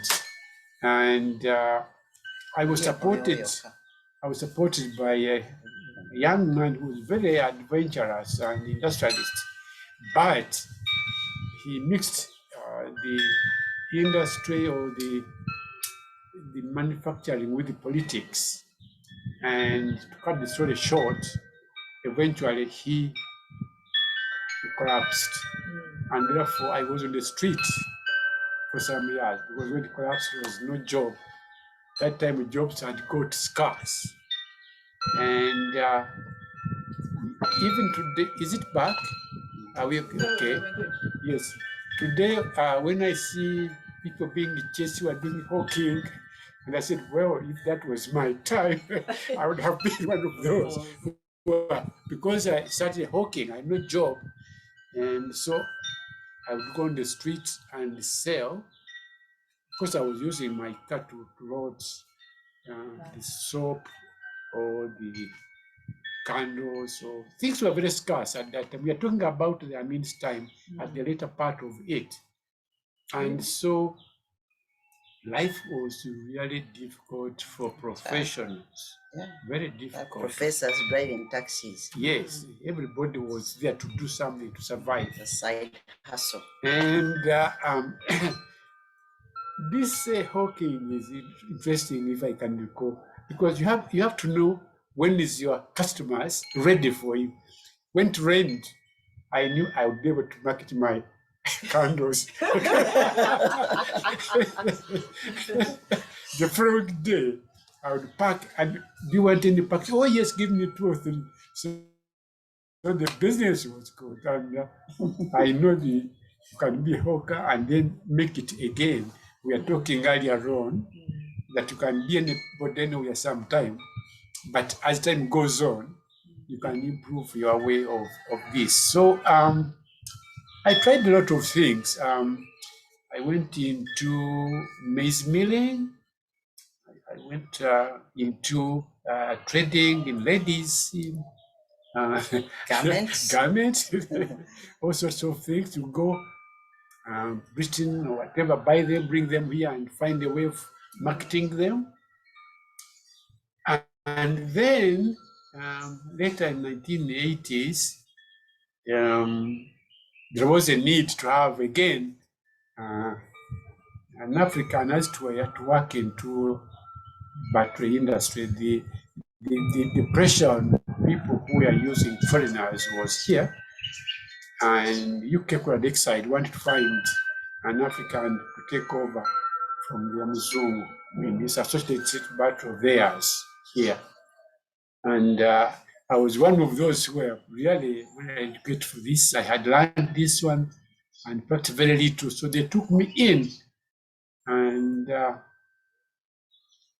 I started doing a really good work in the factory. And yes, what is now Uganda Batteries Limited. That time it was the Associated Battery Manufacturers Uganda. This manufacturing was to help the factory from either importing the batteries, finished batteries to take the market, or bringing more or less finished material parts to put them together, what we call assembly, and put on the market. my responsibility was to manufacture the battery from raw materials, and which I did really to my satisfaction very much. And because of that, there wasn't, in my opinion, at least we are talking in the early late 80s, any factory which had such a transferred technology into the country as ours was. And therefore, the president found it fit to keep visiting our factory, because any head of a country who visited here and he wanted to show him how he had helped the country, the country to manufacture, my country was the best. What he did, which is very significant indeed, was to help the factory to start even manufacturing its own materials instead of exporting the scrap materials from here. When asked for this from him, I say I asked for this one because my boss was not even there at the time when we were discussing this thing. And said, Boss was Mr. Murwana. my Murwana was not there. And I said, what we really need is that if there was a ban put on the export of the raw materials, and we are able to manufacture this one, then we would be able to utilize the whole scrap batteries, manufacture our raw materials, and then go on to manufacture the batteries. And there and then he gave the directive, no more export of scrap metals from the country. And we did a good job. My boss was very happy with me, and he really helped me very well until late in the 70s. I'm talking about 73 to 76. 83. 93 to 93, yes. 93. I'm talking about those years when the factory had stabilized. I had recruited enough of the staff, technical ones, and when I said, would you like to go and start your own, to retire as it were? Because I had been telling him all along that come I make 50 years old, I have got to retire. And said, no, when you make 50 years, you don't have to retire. I said, well, I'm going to prepare this factory that is ready, but when this time comes, I want to retire and go and do my own thing. So we are on these timing terms, sometimes refusing and other time seeing that it was necessary because I was also becoming too expensive for him, you know. When you be in the factory and go on growing, you find that you need to retire and go and start your own. And so he supported me very much to go and set up myself. I'm very, very grateful to him, let him rest peacefully. And so I started being a business person in the country. It's a family investing. Yeah, impressive story. To be honest, just I always knew you and Sanyu's dad, who was in Uganda Batteries, and that's it. This is just the image. It's like a static connection. Yes. But speaking to you today, you've taken a winding journey, getting to forks in the road, and never being afraid to actually take the more difficult path. And the people who are watching won't know this, but the Mr and Mrs Kiganda and son, you know that I dragged my kids along here just so they can listen to stories of people who've gone before, to realize that you have to be ready to make tough decisions. And it doesn't mean it's the end of the world. No. It's just a time and place to get you to the next the next stage. Yes. We've got a few more messages which we'll read through, but the next area we've got only 15 minutes left. But I'd like us to talk about the work that your family has done, Mrs. Kiganda, with helping deaf and hearing impaired people. And then we'll also talk about preparing for retirement. So I'll read through the messages and then any other messages that you'd like to put across before we come to a close. It's been an interesting hour and a half. It's gone too quickly, but we'll leave it for another time, another installment when we can come and sit again with you and have the discussion. So we have happy anniversary from Apollo, Edith. Happy anniversary to the Kigandas. So good to see you vibrant and enjoying marriage. Hongera. Then we have Proskovia Namuli. Happy anniversary to you, Mr and Mrs Kiganda from Proskovia Namuli and family. We wish you more years together. And then Ida Musoke says, I saw this couple as a child in Kampala Parent School, and they are truly inspirational. Seeing them aging beautifully together to this day is a wonderful gift that is so rare to come across in our generation. Congratulations, and may the Almighty bless you abundantly. Lots of love, Ida Musoke. Then we have from Charles Mulekwa, I have got to go. It has been a treat. He had to leave us, unfortunately. And then Beverly Nambozo says, Chala Chiganda's hair. She's good as a girl for herself. It's looking very beautiful, I must say. And she actually says something that I noticed, and I was going to say that Sanyu and Mr. Kiganda have the same hand gestures. It's amazing. looking at him, I could just see Sanyu doing the same thing. So she's very good at copying. Yes. Yes, she did well, and she learned from someone amazing. And then the question that she has is huge appreciation for the sessions. How do you approach someone to become a business partner? That's a question that someone's got. How do you approach someone to become a business partner? And then we have, okay, and then a question here, can the Chigandas share how they have worked out challenges faced in their 50 years of marriage? And then we have the interviews going well. They seem to have some chimes swinging in the wind. And maybe taken down. I think it's got very windy. I suppose it's interrupting. When we started, they were not chiming so much. So we'll do that. And for us, we don't know what to say. You did the thing. Sorry. Apologies for that. Those have gone down. So we'll talk about, I think first let's take the questions around working with and supporting hearing impaired children and adults. And I must say this is something very dear to you, because for this call we've had a sign language expert who has been communicating the messages discussed with, because there's an audience out there. With that family background that I had, the two kids were really in a supportive environment. They went to schools. Peter went right through Mengo to senior 4. Mary was supported in 2 years in Britain, and came back and took a stenographer course and was employed by UEB for over 20 years. 40. Over 20, it was about 30 something. Peter went after, he got into auditing and accounting.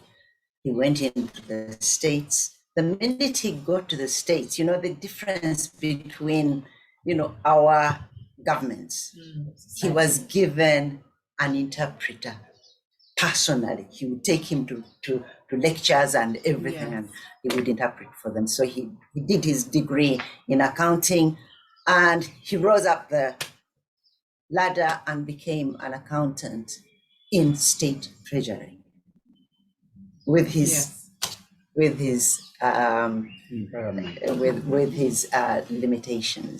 and has done very, very well. So with all that, we found we had to do something to support the deaf community. So started a foundation in our mother's name. It's called Julia Lule Foundation for the Education of the Deaf. Her mother's vision was that every deaf child would have an opportunity to go to school. So we've started in a limited way. We are started by training teachers, because when you train one teacher, they'll teach You'll teach the others. 50, 100 kids. So we are supporting deaf young people to go to take a teaching course and then go back and teach. And we are doing that in conjunction with Buganda Royal Institute. And we've graduated now over 10, I think, and they've gone out in different schools to teach. But the foundation will do many, many more things. Yes. But that is what we are preoccupied with. We're looking forward to expanding and doing more. But that's what the family. And it's impressive. It's not easy to take on support in areas which are not appreciated Mainstream. by the mainstream, Yeah. by the masses, and yet equally important. Like your brother made it all the way to state. Yeah, I think he's on council. listening. It's amazing. So Yeah. I think that the message coming out from the story, both from Mr. Chiganda's tons and forks in the road and Mrs. Chiganda's family with hearing impairment, is your situation should not limit what you can achieve. And I think you bear good testament to this, Right, and you've supported the family through it, and your mother supported her children through it. But most important is the example we get from these two kids, because what they're doing is phenomenal. What their service, like within the US government, their service now with supporting the community here is from people who are who have that limitation. Yes. is exemplary, and we must build onto that.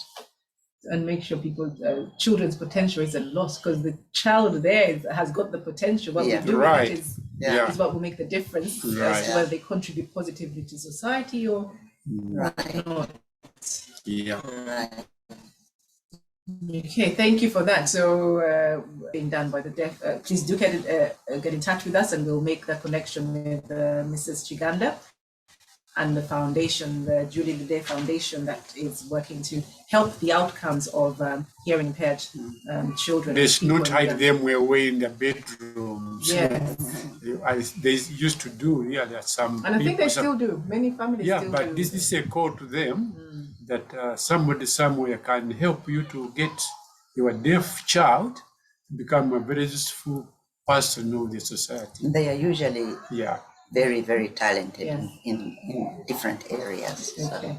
So we've got a few minutes left, but I'll ask my audience, please do bear with us. We might go maybe 5 or 10 minutes over, just so we can tap into the final pearls and run around how you've handled life's challenges in your marriage. 50 years of marriage, it cannot have been all plain sailing. What has been your recipe for managing challenges? And then we'll go on to preparing for retirement. So over to you, Mr. and Mrs. Kiganda. Well, let me go first. I'd say this year I've been reflecting on this, and I said 50 years I've spent with this man. I married when I was 26. So it means the life I spent with my family and the rest, I've spent twice that time with John Kiganda. And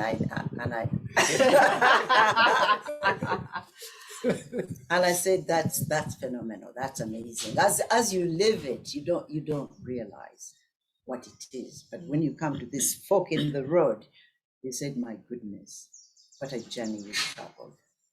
And maybe I'll give him a little more respect than I've done so far. But honestly, speaking, it's phenomenal. There have been ups and downs in the family. There've been sickness, serious sicknesses. There's been death. There's been support to our parents. It happens to be mothers on both sides. They nursed us throughout life. We nursed them up to their end. And the importance of parents in supporting their children, and then children growing into adults who can also support their children is also a very big aspect of it. Lasting friendships, people who were like our best man and maid of honor are still very closely with us today. But besides them, lasting friendships with people who have values, whom you share values with, and whatever situation you're in, they'll come to your rescue. They'll come to your defense. They'll say, no, that one cannot possibly do that, because they know you inside out. So those are very important. Sincere, true friends to keep. Being a friend of your children's friends is very important. I think we know who have been lasting friends to our children, and whenever we can, we take them in.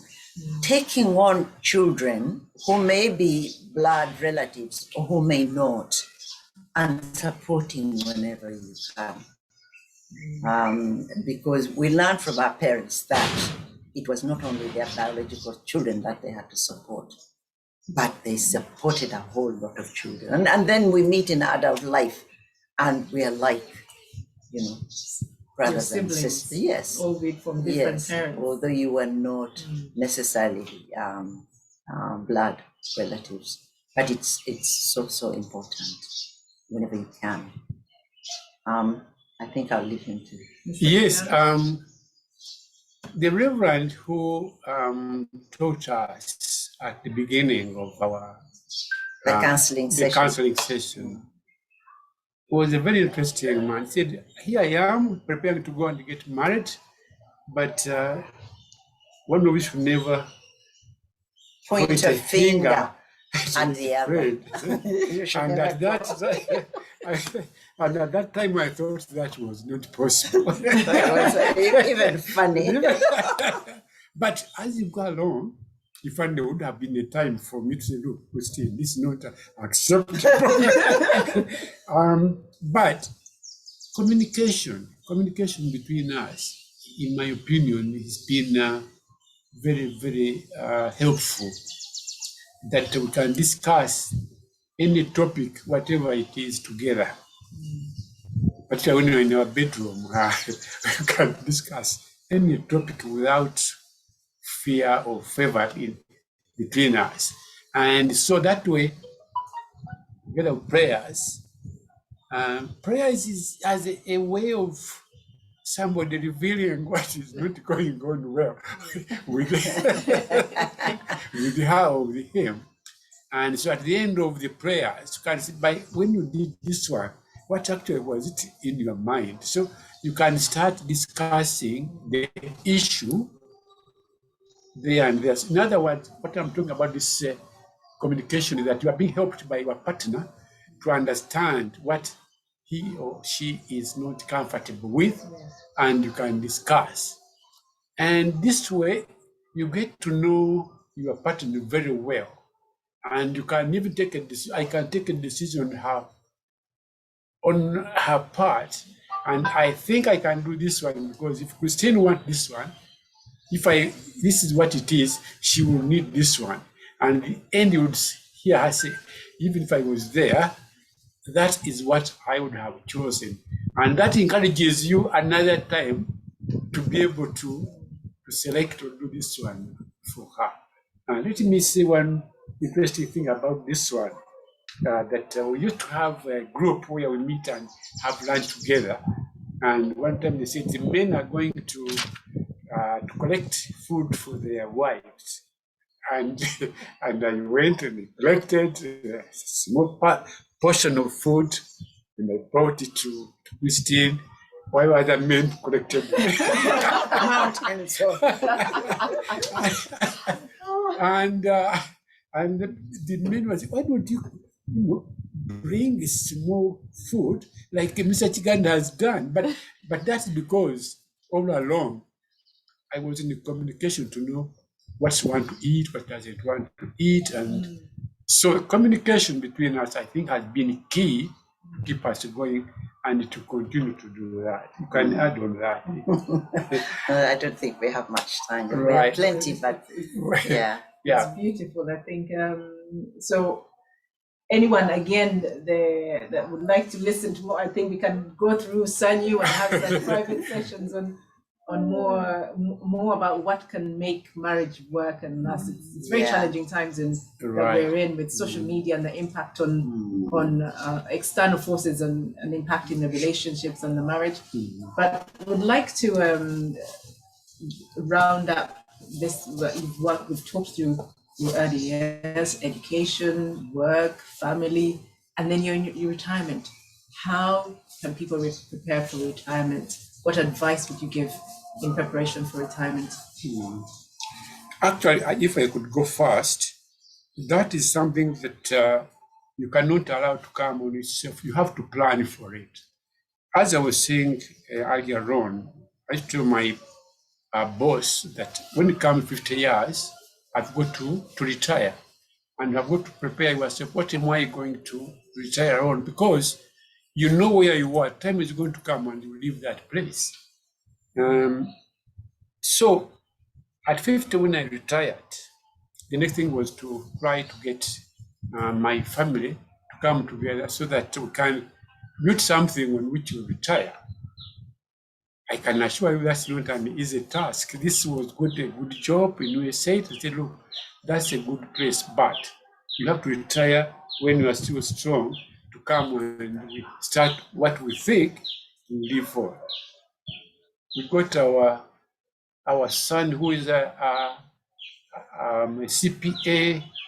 He was working with Ernst and Young. Said, look, you can't come and help us because we have taught you, we have sent you to school, so you must come and work with us in here so that we can build our way.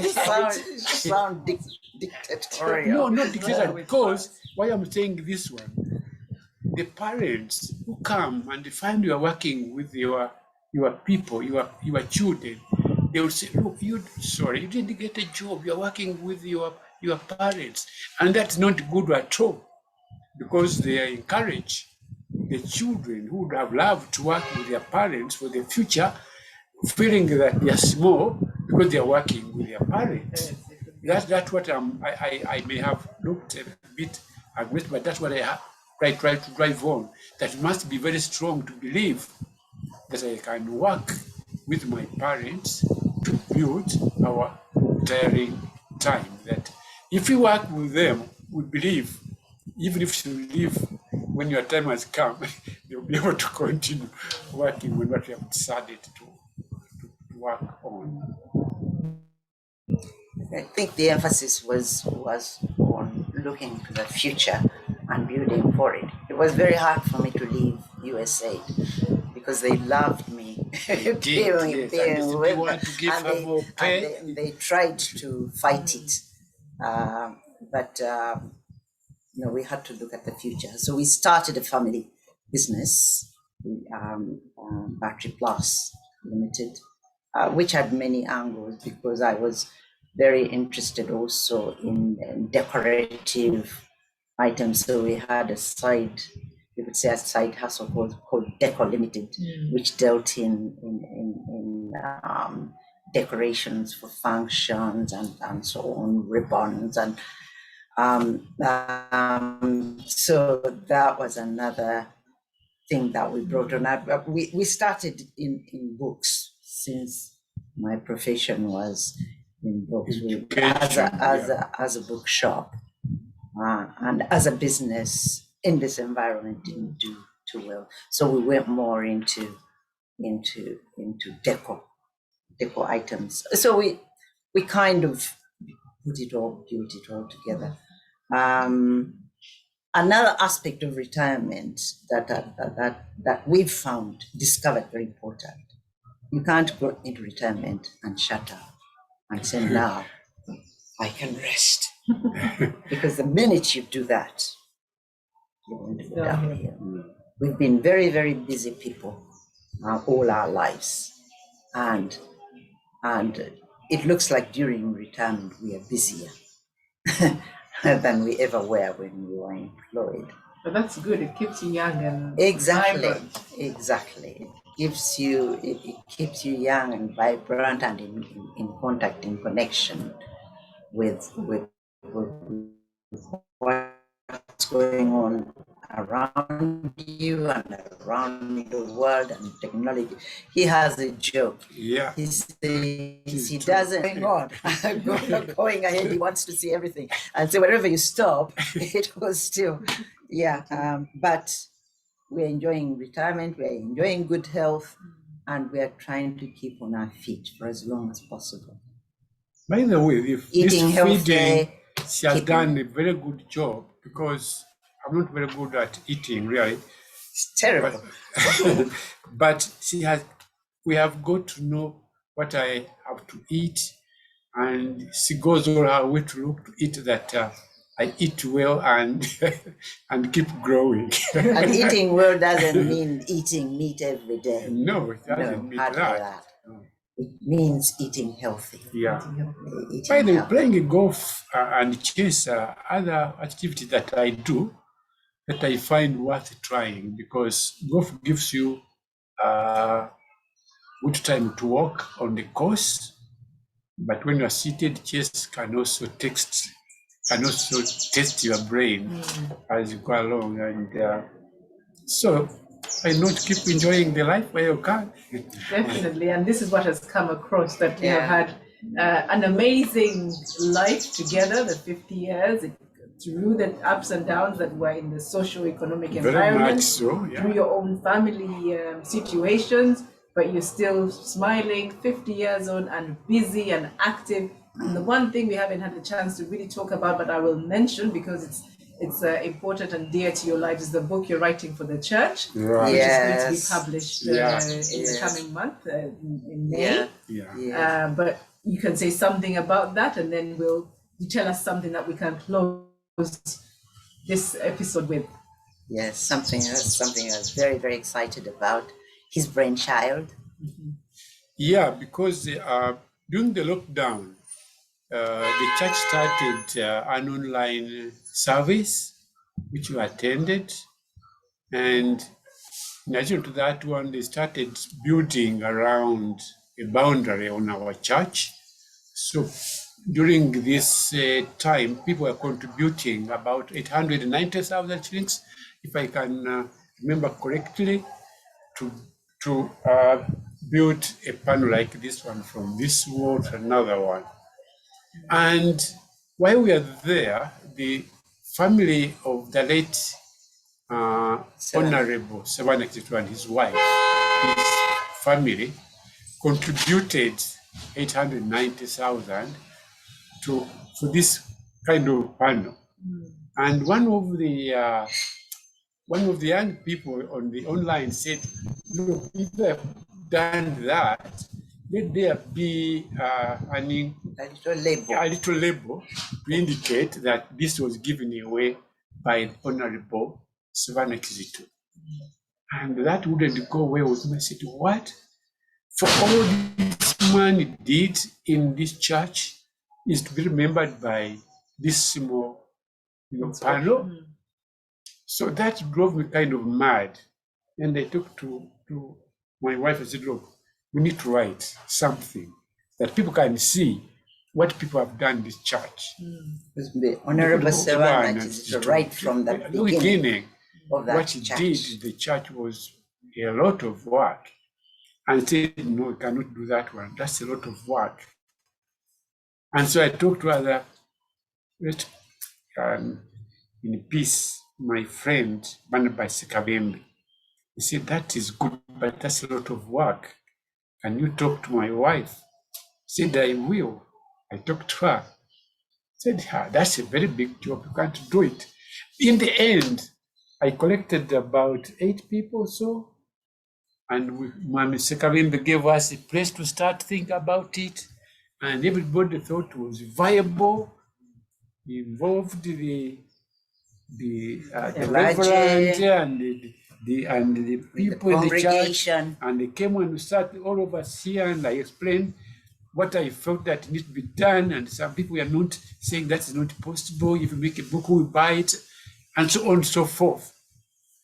But today, as we speak, can you go, Sanyu, and get that book in there? Because it has now come to the, we got a consultant, another Gayaza girl, to help us to put this book together. And really, Miss Irene, yes, he's the one who is consulting. She's fantastic. And she, the beauty is that she was beauty.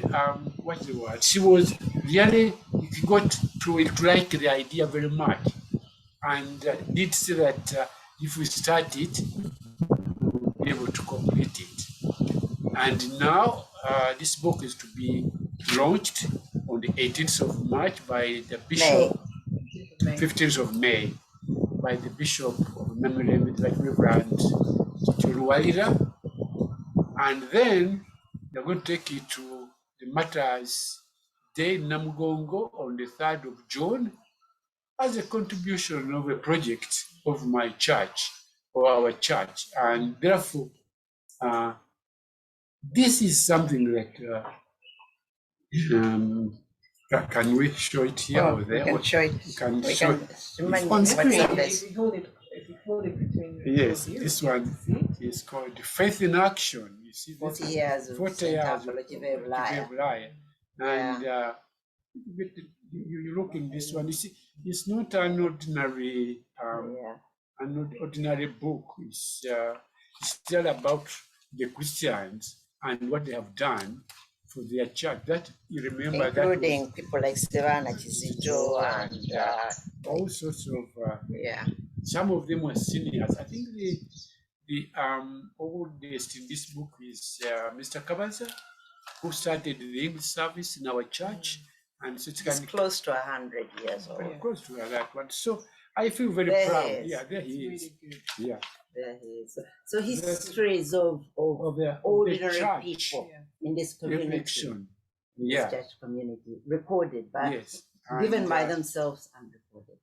So to put this book together has also taught us quite a lot of things, to the speed at which you do things, people that you work with, people who take things seriously and those who don't, but they're all there in your community. Thank you very much. Thank you very much. I think it's a good way to wrap this up. It's really showing you have strong family commitments and devotions. You have strong work and professional and career and everything, and then your community as well, serving your community. It's something that we should take lessons from. And what I've picked up from both of you, Mr. and Mrs. Kiganda, is your spirit not to give up. You are not from me, but it's Gayaza. Never give up. And you certainly, Mr. Kiganda, live the spirit of never giving up. Right, yeah. Even with the book, right to he has learned. He has learned from our being surrounded by Gayaza people. Yes. But also a motto of really, God and my country does fit in very well with this. Especially so. So I'd like to thank Mr. and Mrs. Kiganda for accepting to speak to us today. It's been most enjoyable for me. Sanyu has got to say something. She's just been here laughing and listening a hello. We thank Sanyu for working behind the scenes to get Mr. and Mrs. Kiganda to join us today. I know there are some people who missed the start. We will be sharing this on YouTube, on our YouTube channel, Powers of Wisdom, and it will go live at 8 p.m. on Tuesday. So Tuesday, 8 p.m. East African time. The recording of this will go live. Apologies if we've had some ups and downs in the technology. We are very amateurish at this. but we would like to share the conversations. We're not really sharing the skills in technology, we're sharing the conversations. So thank you very much for bearing with us. Would like to thank Mr and Mrs Opiokelo, who will be joining us next time. They came and we saw who they were. They'll be joining us in May. We will let you know what dates they'll be coming on. But for today, we'd like to thank Mr and Mrs Kiganda. You've been brilliant. I've learned so much from you. I hope my teams here have also taken a leaf or two out of your experiences. Thank you very much. Thank you, Sophie. Thank you. And we must commend you, people, class of 91, for this idea. It's brilliant. Yes. Thank you. And keep going, because things are not easy to put together. But when it has been done, you see many people come to share with you. Yes. And we hope that as long as someone benefits, even if it's a single person, our job will be done. So thank you very much, everyone. By the way, he should say who he met, who we studied with at yes, your at dad. Chibuti. We were together in J2. It's a small world. It is, really yes, is a small indeed. world. I did, and I did meet him when he was in zone, in the diplomat zone in here. But one of those things. But I didn't know you were of that family. I didn't know you met either. It's again something I've discovered today. Right. So I think it's great. It's great. You never know when life's paths are going to. Both your mom and your dad, people have been with, and Thank you very much. We're very proud of you. We're very proud of this group because this is an innovation. That's particularly when it involves technology, because now they have discovered this car without a driver. And I was telling my people, I want to work for this car. Yes, but God willing, you get a chance. I hope so. Yes, anything is possible. I'm going to keep going until I can go no more. Thank you very much indeed. We do appreciate. Thank you. You are coming and juggling with the technology, juggling with time and the time. And to our listeners, thank you very much for listening to us. Thank you. Thank you very much. The group back there. The audience, audience over here. Thank you. Thank you very much, and tune in to our WhatsApp messages for the dates and time of same time, 10 o'clock, but the date to be communicated of our next guest in May. Thank you very much. Have a good weekend and enjoy the rest of the day. Thank you. Thank you very much.